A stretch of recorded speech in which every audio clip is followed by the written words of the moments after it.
There is a man in Washington who sold his house and emptied his savings because he believes September 23rd is the rapture. His name is David Miller. He's from Spokane, Washington. He sold his house on the 20th of August and emptied his savings too, every dollar, every cent. Some say he gave part of it to charities. Some say he wired money to ministries preaching about the September 23rd rapture. And the rest? He set aside for a one-way trip. He left Spokane. He said God told him to wait on a hill outside of Yakima, Washington. He's been camping there ever since, telling everyone who will listen that Jesus is coming on September 23rd. And I can't help but ask, why would a man do that? Why would he risk everything? His savings, his shelter, his security, for one date. But what happens when the clock strikes midnight and September 23rd slips away? What happens when the world wakes up on September 24th and nothing has changed? Will he question his faith? Or will he realize he is only walking the same road that so many others have walked before him? Because this is not the first time a man has sold everything and waited for a date. Back in 1988, a man named Edgar Whisenant wrote a book, 88 Reasons Why the Rapture Will Be in 1988. Millions of copies were sold.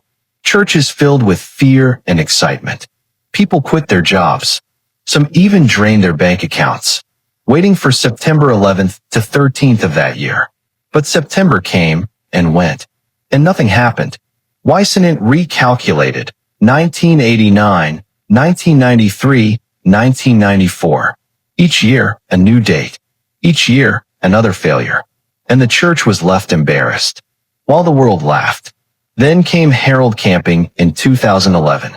From his radio station in Alameda, California, he declared May 21st would be the rapture. Billboards went up in different states. Families sold properties because they believed him. People gave up their homes. They gave up their money. They gave up their futures. And May 21st passed by quietly, without Jesus descending from the sky. And he changed the date to October 21st. And when October came and went, his followers were left broken, mocked, humiliated, and in many cases, faithless. And it didn't stop there. Predictions have come and gone. The year 2000, the Y2K panic. The year 2015, the blood moon frenzy. Year after year, prediction after prediction. September dates recycled like clockwork. Each one promising certainty. Each one leaving disappointment. Each one proving one thing.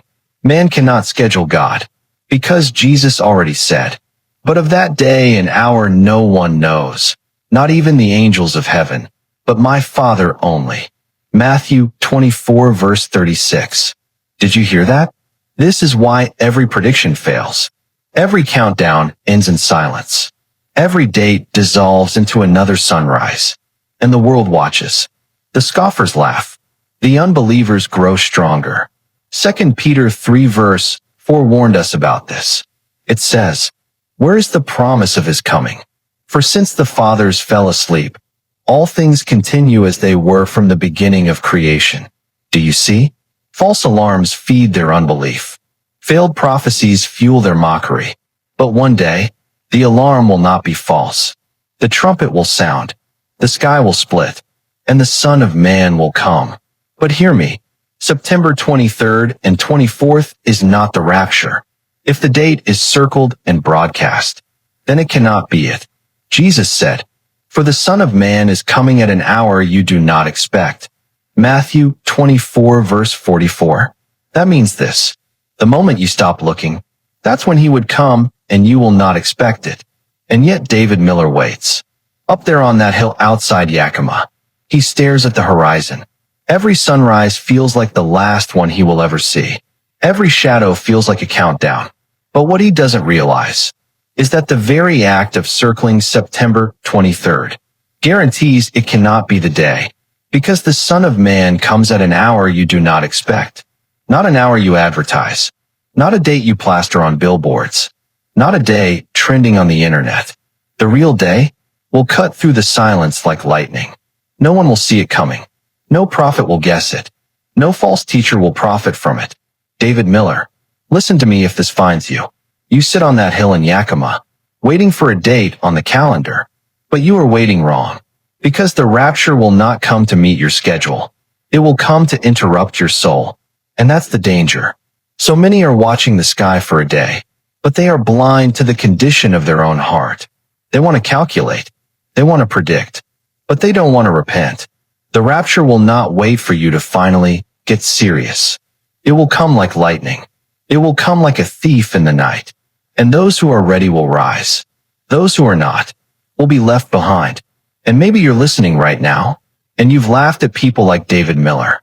You said, they're crazy, they're wasting their life. But let me tell you, the rapture is no joke. It may not be September 23rd, but it will be a day, a real day, and when it happens, your eternity is sealed. So hear me. This is not the moment to mock. This is not the moment to argue. This is the moment to decide. Because when that day comes, your choice will already be made. Not by your words, not by your excuses, but by the life you are living right now. The trumpet will not wait for your debate.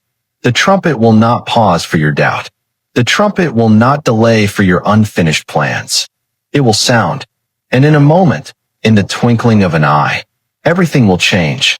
And here's the truth no one wants to hear. You don't get ready on the day of the rapture.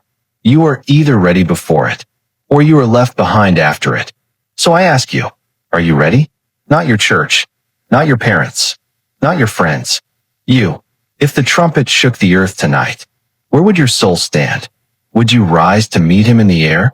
Or would you be left staring at an empty sky, wishing you had taken this moment seriously? This is why I'm speaking to you now. Not to scare you, not to manipulate you, but to warn you. Because the warning is mercy. The warning is love. The warning is God giving you one more chance. And right now, I want to pray for you. Yes, you who are listening, every single one of you. So here's what I want you to do. Write your full name in the comments. Every name will be lifted in prayer, one by one, because your name matters to God. Your story matters to God. Your soul matters to God. So don't scroll past this moment. Don't treat this like just another video. This is a call from heaven to you. Write your full name in the comments, and I will pray for you by name. Because the trumpet could sound at any moment, and when it does, the only thing that will matter is that your name is written in the Lamb's book of life.